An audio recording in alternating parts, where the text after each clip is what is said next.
Hello and welcome. This is Off the Bench and my name is Cliona Foley. We're a podcast about women's sport in Ireland and across the globe. Now, we're the first to admit that governance is not the sexiest part of sport, and it's always much preferable to have athletes in here and to be talking about them, but sometimes we have to talk about governance, and actually this week it's been a week of talking about a lot of governance in Ireland because of matters in soccer. But there's something that has been keeping our eye interested in Irish rugby as well, particularly in Leinster rugby. So today we've invited in Shirley Corcoran, who is the current chair of the executive in Railway Union Rugby Club. Welcome. Thank you very much. Shirley, you were actually previously the president of Railway Union. Yeah, I was president for 4 years in Railway Union and have moved on now into the chair of the exec. And is it unusual to have a woman as a chairperson of a rugby club? Not so unusual now. There is and has been a few of us. We might be outnumbered, but it is a growing trend, yes, to have more female representation. Great, and so on boards. We've been interested, and we've been talking about it before on Off the Bench, about a case that you've been making to Leinster, to the Leinster Union, about your status. So we're going to go through it today because it has been in the news in the last few days. It's sort of come to a head and there's been a lot of to and fro, and I think there seemed to be a lot of confusion about it. So we decided we'd invite you in today just to talk it through and see exactly where you're coming from and see what has happened. So first of all, tell me, how old is the club? How many women's teams does it have? Men's team has it? What's the ratio? Yeah, we're 114 years old as a club. We're one of the oldest clubs in Ireland. We have, I think it's split, we have about 80 women players, 18 female players, and we have 100 male. So 80 female. And does that include juvenile, juniors? No, that's well? adult. That's adult, yeah. Wow, yeah. So you're nearly 50-50. Yeah, close enough. Now, the split across them is we've got 2 adult women's teams and 3 adult men's teams. Right, okay. So, but we've been in existence a long time, and it was about, I think, seven or so years ago, the club decided to expand into women's rugby, and that's where we started to form the women's So there team. wasn't women's rugby until then? No. Right, no. Okay. And I was curious, because people hear Railway Union all the time in relation to hockey and cricket. What's the relationship between the rugby club? Are you all completely separate? We're somewhat separate entities, but we're all under one union. So it's Railway Union, as such is where it all comes from. So there's multiple sports within Railway. It's an absolutely fabulous club if you were to be around the Sandymount area. So it covers hockey, bowls, soccer, cricket, tennis, rugby. You know, every sport is nearly covered. And for people who don't know, is that all in the one ground? All in the one ground. All in the one place. Yeah, Okay, interesting. So you have been president of the rugby club, and you are now, as I said, chairperson of the executive of the rugby club, if you like. So that's where you come from. Tell us, how successful are you in terms of rugby in men's and women's? Overall, in the last number of years, we've actually have some very, very big successes, and we've won in all of the teams. Each of the teams have won a trophy of some sort over the last 7 years. I think we've won 30 trophies in total. Right. And that's across, as I said, our men's and our women's teams. I think from a women's perspective, we started in 2012 right at the bottom of our provincial leagues. We were in Leinster. Our first team were in the Leinster Division 1, and our second team, our J2s, were in the development Leinster Division 4. Right. And we've worked our way up through those leagues, through promotion, to where we both are now, whereas our women's J1s, our women's first team are in the All-Ireland League, and our second team are in the Leinster Division 1 now. Right, and that's on the women's side. And what level do your men play at? Our men's play at Leinster as well, in Leinster Division 2A, so that's where they are at currently. So you're playing, the women in the club are actually playing All-Ireland League, and the men's play Leinster. Right, okay, they're not at All-Ireland level at the moment. No. They would have been in the past, I presume. No, they've always been a junior club. Always been a junior club, okay. So you have been having some debate with Leinster Rugby Union about your status, about the club status. And when you were a president of the club, you were president of all of the rugby in the club, presumably. So you might explain to us what has that debate been? Just briefly, when did it start? It started when our women's first team were promoted into the AIL. Because up until then, Railway Union had always been a junior club because it played its rugby in the Leinster provincial leagues. Right. So quite rightly, we were a junior club. When we were promoted, the women's team were promoted into the AIL. And when was that? In 2015. Right. So, when our conversation with Leinster commenced. We had a look at the bylaws and we said, okay, so according to the bylaws here, we are now deemed a senior club. So we reached out to Leinster to ask that they would recognise us in that fashion and recognise us as a senior club based on having a team playing in the All-Ireland League. So the specification in Leinster rules and in their bylaws is that if you have a team playing in the All-Ireland League, you're a senior club. Yes, in the way that the bylaw is written, yeah. Okay, tell me a little bit about the gender balance on your club executive. Like you've already said, there's roughly 100 men playing rugby and 80 women playing rugby, so it's not far off 50-50. What's the gender balance on your executive? We've a good gender balance. Obviously, I'm there as chair. Then we have our incoming vice president is a woman as well. Our overall club captain is a woman, and I think is one of the first women overall club captains that we've had. I think in Ireland, if we're not quite mistaken. And then also we have 5 other men on the executive with us. So what size is the executive about? Well, in total we have eight of you. Yeah. So 3 women, 5 men? Yeah. That's the balance of your club executive. Yeah. Okay. Do you know if there are, at the moment, are there any other clubs like you in Ireland where the women play All-Ireland League and their men's top team are not playing All-Ireland League and might be deemed a junior club? There's Cook in Belfast in Ulster are in a similar position to ourselves. Right. They play, their men's are not in the All-Ireland League. And the women are. And their women are. I believe that they have actually initiated the same conversation as ourselves with the Ulster branch. Interesting. They're not as far along as we are with the conversation, but yeah, they're asking the question now. Okay, good. So I was kind of curious about that. Were you just completely exceptional? You're not exceptional. We're not exceptional in Ireland. We are probably the exception in Leinster. The other clubs that would play currently in the All-Ireland League, their men would also play in the AIL. So you'd have Old Belvedere, you'd have St Mary's and Blackrock. And they're all as such a senior club by way of their men's teams. Okay. There's an interesting potential for another club to be promoted to the All-Ireland League from the Leinster province, and that's in Suttonians. They are in the All-Ireland qualifying playoffs at the moment. All right, the women's team. The women's team. All right. And potentially, if they get promoted to the All-Ireland League, they would be in a similar situation. They'd be in the same situation, you see, where their women are technically playing at a higher level, if you like. They're playing All-Ireland League and the men are. Yeah. Okay, so you went to Leinster and you started a conversation with Leinster to say, we're now playing All-Ireland League, so can you accept that we are a senior club? Was that the argument? Yep, that was basically it. We said under the bylaws, this is where the boring part gets, under the bylaws 7.1, we basically wrote to Leinster to say that considering we have a team playing in the All-Ireland League and under this bylaw, we deem that we qualify to be seen as a senior club. To be recognised as a senior club. Yeah. And that the conversation started in September 2015. And explain to the listeners, why is it important for you to be recognised as a senior club? Is there some particular significance to that? It's not just important to us. To be honest with you, it's important for women's rugby that we have a voice at the top governance structure in our province. Okay, so explain that.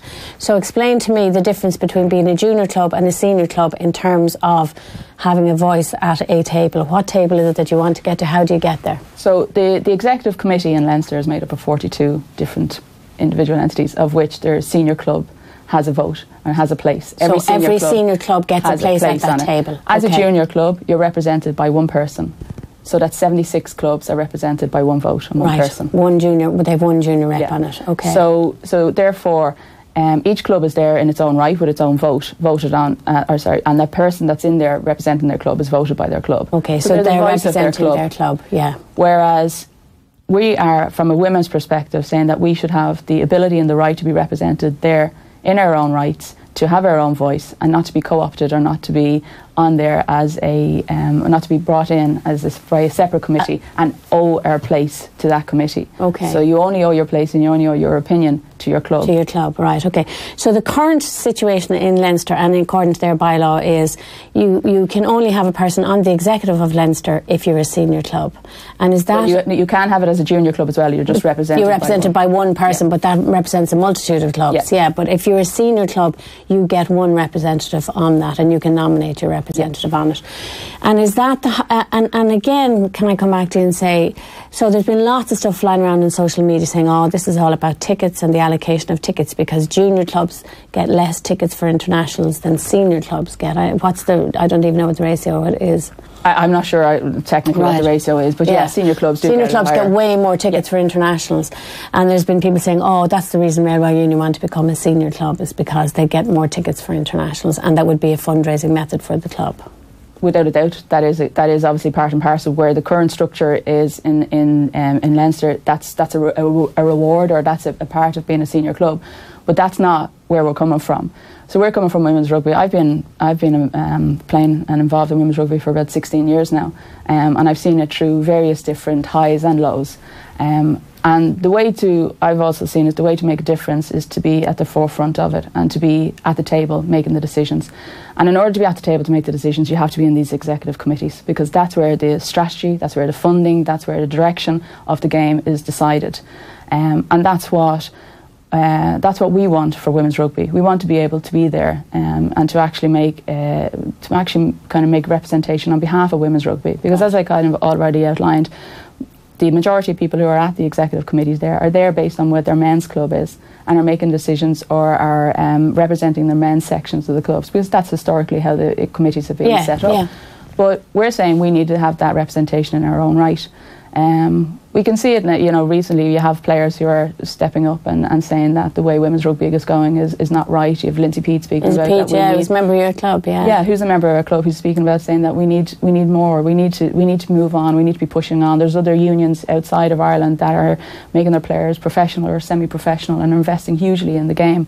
And we're not seeing that here. And she as a player is speaking up on her behalf. Players should be playing, not necessarily having these conversations. Yeah.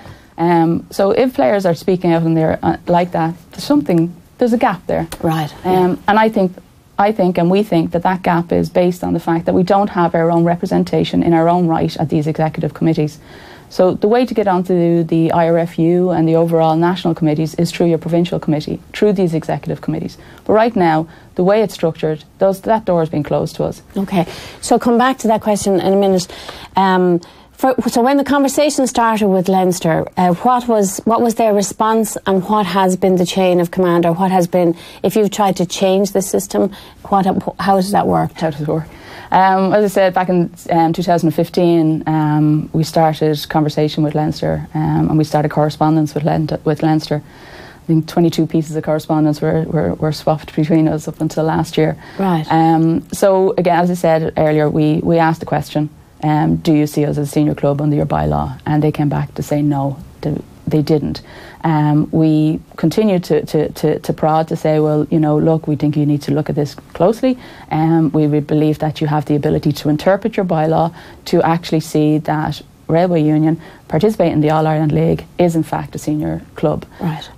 They continued to say no. They then went and got legal opinion on the bylaw and how the bylaw is interpreted, and they came back to us on that with that legal opinion to say that the Women's All-Ireland League is not the All-Ireland League, therefore you do not qualify. Okay, as a senior club. they are separating in their legal opinion the All-Ireland League and the Women's All-Ireland League, and that has been their thing. That's their interpretation, that's their opinion. Yeah. And my automatic reaction would be, okay, I would start lobbying other clubs to see could I get support, or I would bring this to an AGM. So how did you go about seeing could you change it? Yeah, so again, we obviously agreed before we got to that process. We continued to discuss it with Leinster. We met with Leinster, a representative of their executives, including myself, met with Leinster to discuss this, whereby they agreed that Leinster is all about equality, but they didn't agree that they seen Leinster or Railway as a senior club. They then suggested that we take on. There was a governance review underway in the IRFU that was being chaired by Michael Coughlin, who was also a member of the Leinster Executive Committee. and they suggested that we go down that avenue and try to see what the IRFU's opinion was on our ask.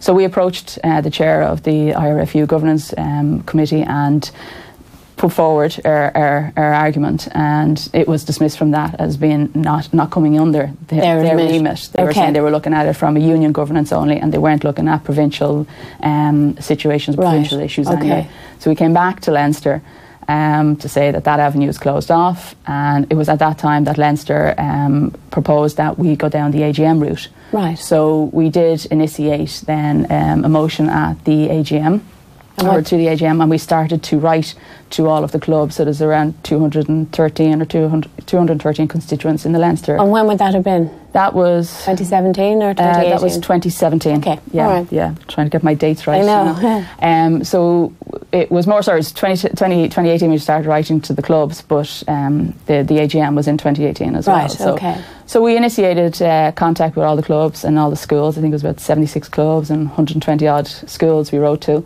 And we outlined and we shared all our correspondence with Leinster. We were very kind of clear about how, our approach on it. And just coming close to the AGM, I got a phone call from the then president of Leinster to ask would we withdraw our motion that they were forming this inclusivity review committee. Within Leinster themselves? Within Leinster. Okay. And that would we hold off with the motion until this committee had run through it. Yeah. Okay. So you did that? Yes, somewhat reluctantly, in a sense that, we were fearful. We'd already been on a long journey. You'd put in some legwork. We'd put in the effort. We'd written to everyone. We'd gotten good responses. We got some support back from the clubs and schools, and we had gone through that process. And we'd also, felt we were, directed down towards a different review group who said, we weren't within that. We weren't in their remit. So we thought, this is the second time you've kind of been diverted again. Yeah, are we being managed or and in fairness, Leinster could and arguably will say, look, we decided we'd start a review on inclusivity, so let's stall the ball there for a minute and let's see what that comes up with. And we were the same in our approach, saying it would be wrong for us to continue with the motion given that Leinster have initiated this. Fair enough. And what was your motion? It was that Leinster would interpret the bylaws in which to recognise Railway as a senior club. It was specific about Railway or any AIL women's? It was specific to us because it was we were the only example at that point. Okay, so this week, listeners, the Leinster set up a review group of 3 independent people. One of them, I think, might have had rugby expertise. I'm not sure the other 2 had, and they went off and looked at all of their legislation and from the point of view of making it all more inclusive. And they brought out their report this week, and so that's what caught our eye on Off the Bench, because we thought, there's that report. I wonder what have they done with the Railway Union motion, and we were interested to see what happened. So just to briefly come back to you and explain to you what Leinster have decided on the inclusivity thing. They had 2 phases. One was they looked at the language of their bylaws and wanted to interpret whether they were in any way not inclusive, and they wanted to make them more inclusive. So they made some decisions about changing their bylaws in terms of writing, and they've agreed that they're doing that. And then the second thing they did was they undertook a consultation process amongst all the stakeholders, and you've numbered how many of them there are. There's a huge amount in Leinster between clubs and I'm presuming schools as well. So they sent out, the consultation process generally it appears to have been a questionnaire. And the principal findings really of Leinster when they came back, first of all, they've agreed to set up an inclusivity committee now. And that inclusivity committee will look at several things. But the principal findings, they said, was, for one, that there are no evident blockages to participation at any level within Leinster Rugby, which I think is an interesting interpretation. Mm-hmm. That is clearly participation in sporting, but not necessarily in the boardroom, I think. What do you think? Yeah. That's how I get it. They said the new revised bylaws that they're going to put in, they are inclusive. The bylaw 7, which is the one you're talking about, which defines a senior club within the Leinster branch, is deemed appropriate. In other words, the status quo. They're saying we believe that the rule as it exists at the moment is fine. And Interestingly, though, the next one that they say is that the current female representation in Leinster rugby government is insufficient and that proactive steps are needed to foster greater women's participation at all levels of the game. And for me, that's what caught my eye, because I think that one of those may contradict the other one. So that's what their interpretation of it is. But before we went on, what I wondered is do you think that their consultation process and the results of their consultation process, which have been undergone by these 3 independent people, we're not making any judgment about them at all, do you think it was a good process, and was it a democratic process, or was it a thorough process? I don't.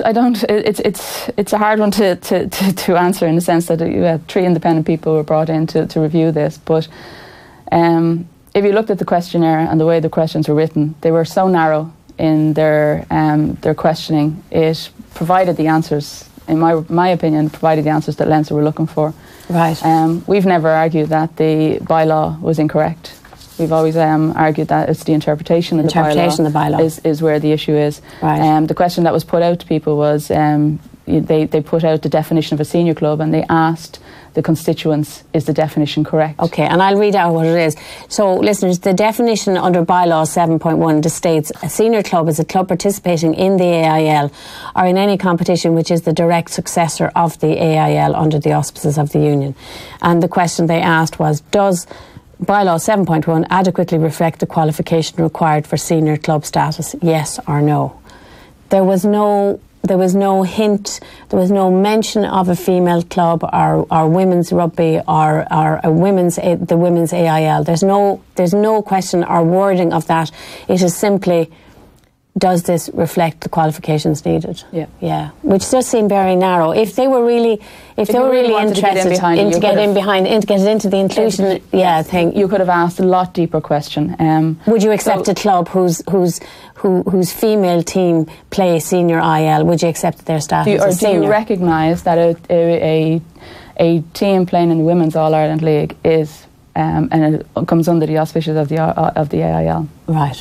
There could be a multitude of ways of answering it. So it was a very straightforward question. So that was one element of it. There's another element of it, in the sense that the terms of reference that were drawn up for this review committee were provided by the same legal company that provided the opinion on the bylaw in 2015. Right. Okay. And they were also sponsors of Leinster. Right. So there's a question there on that. That's interesting to know that. There was something that caught my eye in this, which I think is very interesting. So under bylaw 7.1, a senior club is a club participating in the AIL or in any competition which is a direct successor of it under the auspices of the union. The next line in that is, the executive committee shall have the power to treat a club as a senior club for a maximum of 3 years after it ceases to be entitled to participate in the AIL, provided that if such a club fails to qualify to play in the AIL within 3 seasons. So in other words, if and it's a men's club now, listeners, because that's obviously what they're interpreting AIL to be, if a men's club plays AIL and they drop out of the AIL, they're recognised as a senior club for 3 years, even though they're not in the AIL. Yep. That is a very unusual rule, isn't it? Yeah. And yet, anybody who was, according to Leinster, anybody who was asked, was this rule okay? They all said it's okay. So, just to be clear, they won't recognise a team whose senior women are playing AIL. They won't recognise that club as senior. But if a men's club drops out of senior for 3 years, they will be still recognised as a senior club for 3 years and therefore have a seat at the table, have a bigger allocation of tickets, have any of those benefits that you get from being a senior club, which is an interesting one. I thought that was very interesting. I just came across that and I thought, well, that doesn't seem to be very equitable in some ways, but that's where it is. There's one other point in regards to the actual approach as well, or the outputs from the review group. There was, as I said earlier, around 213 constituents within Leinster, who all received the questionnaire. Only 8%, only 19 respondents came back on the questionnaire. From 213 questionnaires? How do you know that? That's the information that has been sent out has been circulated as part of the review. So people have been told that officially? One of the 19 respondents was rejected, and that one that was rejected was the junior committee which represents the 76 clubs. So why didn't they accept their... They said that their input was more based on policy and wasn't within the remit of the the review. So a very small cohort. So only that number... what did you say was something? 19 out of 230 people actually responded to the questionnaire. 230 clubs, yeah. So less than 10%. But they deemed that it was a sufficient spread of opinion to be able for the review committee to make a decision on it. Yeah. God, that seems an extraordinarily small percentage. Yes. I would have thought, even as a college student, you had to have a certain quorum of things. If you sent out questionnaires and you were doing a thesis or something, you had to get a certain percentage. 8% seems a tiny percent to make decisions upon, but that's the percentage that they decided on. Okay, so those are the facts. Did you enlist support, or do you feel you have any support from any clubs? We did. Well, obviously, at the time when we were building towards the AGM, we wrote to all the clubs, and we did receive support back from various schools and clubs, as St Michael's and New Park came back to us, and from Greystones and Cliona RFC and Dundalk came back to say that they had their support. We also had support of the Metro Committee, which is a committee within the Greater Dublin region within Leinster, and as I mentioned before, we had the Junior Committee, and we had their full support. Who did their own review of our proposal, independent review of our proposal, and they then came in on board and supported us in our request. And that's, as I said, she has 76 clubs represented within the junior committee. Right. So we had sufficient support. We obviously we stopped. We didn't continue lobbying. Because we said we would draw the motion, waiting for the inclusivity review. What happens. Right. So the inclusivity review has come back, and we've looked at it and said there's some really good stuff in this. They're setting up a working committee within Leinster on inclusivity. It interested me, the membership of that inclusivity committee will be drawn from senior clubs. In other words, they will take a man from the senior clubs to be on that committee, even though they won't recognise you as senior. But anyway, they're doing that. And also from each of the 5 areas representing junior clubs, from the Women's Rugby Committee, from each of the referee schools and youth groups. In addition, the inclusivity committee should appoint 2 members from outside the Leinster branch with specialist skills in leadership and commercial. And we think I think that's a really good thing, because we always say here, women's sport needs a lot more leadership, and it also needs more marketing and commercial expertise that it hasn't got before. So they're spotting that, and they're recommending that. They have a women's rugby. So within Leinster there is a women's rugby committee, and what interests me is, do they have a member in the executive? Yeah, they have one member in the executive. All right. And that women's committee actually runs the women's competitions in Leinster. Does it decide policy or? It's a voluntary committee. That actually manages the women's competitions in Leinster. It's the only. So Leinster would have professional employees who run all of the Leinster competitions, bar the women's competitions. Right. The women's competitions are run by a voluntary committee. Right. Made up, I looked at it, of men and women. Yes, but they're managing the competition. They're not devising or designing the strategy or the direction of women's rugby. Right. So what Leinster are doing now is they're creating another committee. There's at this point in time, I think there's 20 committees within Leinster. There are a lot of committees. I looked at them. Yeah. I suppose I'm somewhat kind of questioning, going, of all those 20 committees, we need to create another committee and fill it with people from those other committees.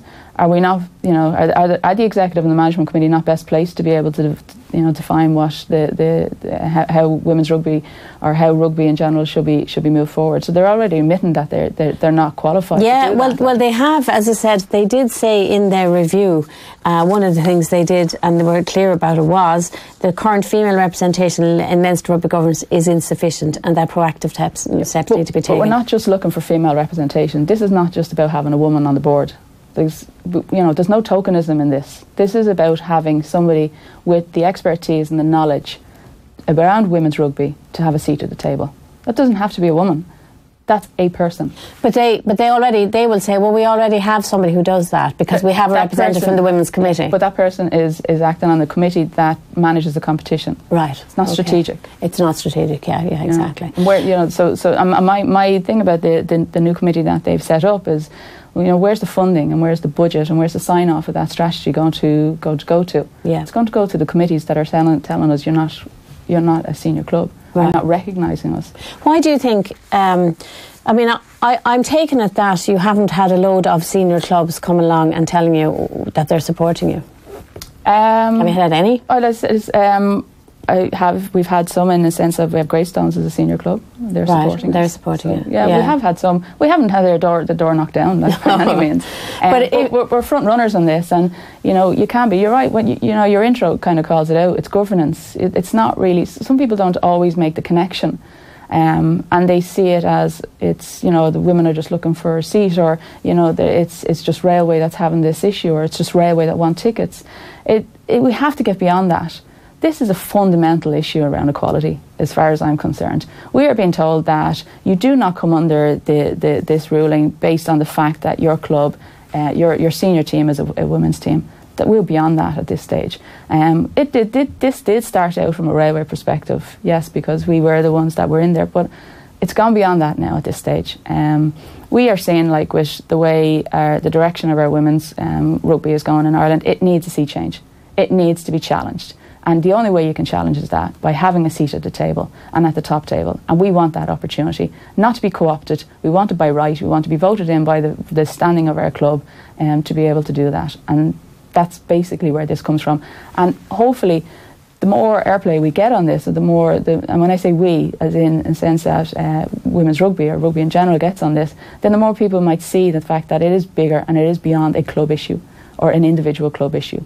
It is about governance, it's about representation, and it's about appropriate representation. And if you I looked at the membership of the Leinster Executive, actually, and I was interested. There's the President, 2 Vice Presidents, CEO, a Secretary, Treasurer, and then you have representatives from the 19 clubs that are currently senior.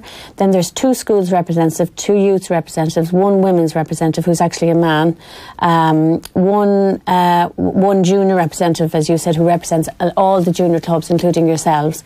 There are some people who are full-time members of the Leinster branch and staff, if you like, from what I can see, and then there's 5 area reps. So you have Metro, North Leinster, South Leinster, you have all of that metropolitan.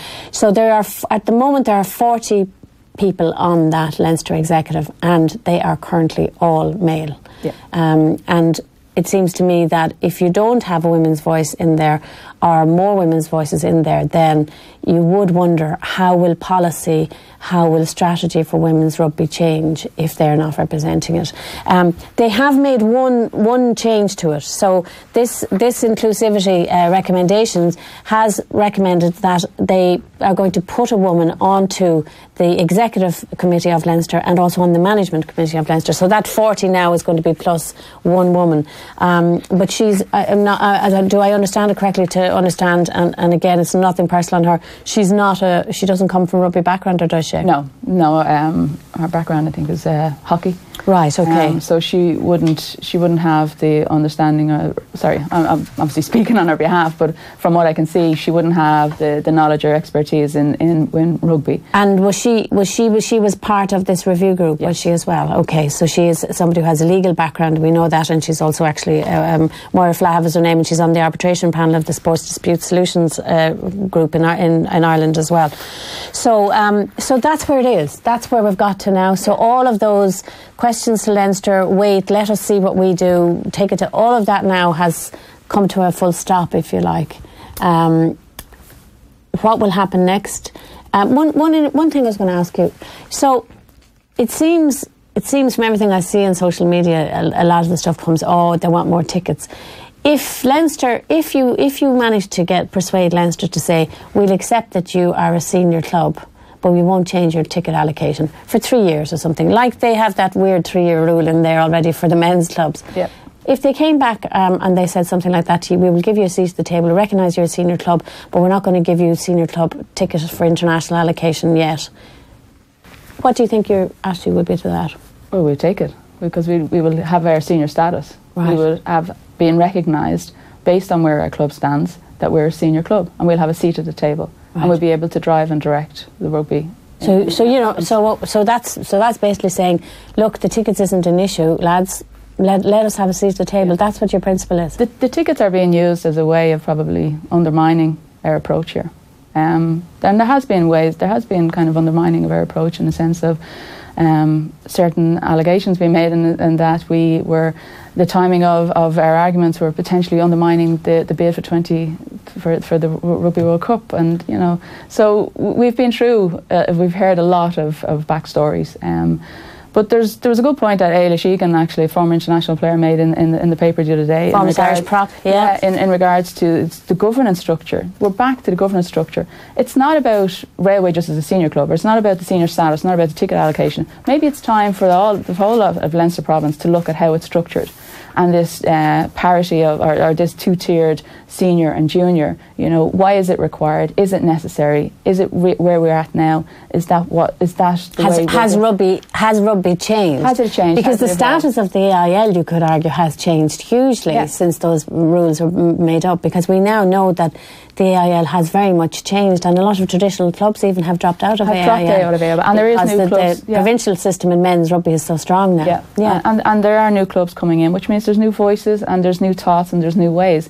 There's nothing wrong with change. We should be looking at it all of the time. And as I said, we've focused probably down a narrow point, but it is relevant. But the reason for yours is we want a voice at the table, and we want to know what's going on, and we want to be able to control, or not to control, but to influence policy. Actually, Ailey Sheegan spoke great sense, and I just thought some of her points were really interesting. A former Irish Grand Slam winning pop, she said maybe regardless of gender, the whole governance system is outdated. Maybe AIL status isn't representative of the game anymore, which I thought were two really interesting points. And the other one she said was, for women, if you've played the game and you want to go into coaching or administration now, or volunteer and get involved in other areas of the game, including strategy, she said, you're looking at a very long road. Yeah, absolutely. If we're talking 4 years here, we're just arguing with Leinster over 1 point.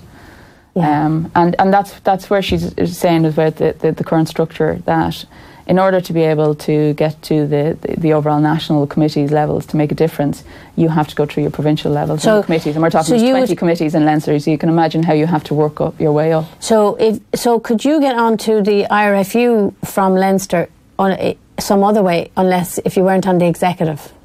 Could you do it through one of the other committees? I'm not aware. Right, so you reckon you'd have to be on the Leinster Committee Executive, which is 40 people, well now 40 plus one woman, to get into a position on an IRFU? As far as there could be other ways, but I haven't seen it as far as I'm aware. Okay, so that's the structure. Yeah, I mean, and a lot of it, I remember a couple of years ago, there was talk in Ireland, one of the junior ministers for sport suggested that gender quotas should be introduced into Irish sport, and that Irish sporting organisations should have, a gender quota for women.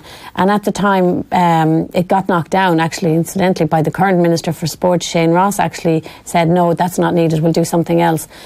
But Philip Brown, who was the CEO, am I right, of the IRFU, at the time said he didn't think it would be possible in rugby. The quote was, it would be difficult to find suitably qualified female candidates with the accumulated rugby wisdom and skill sets.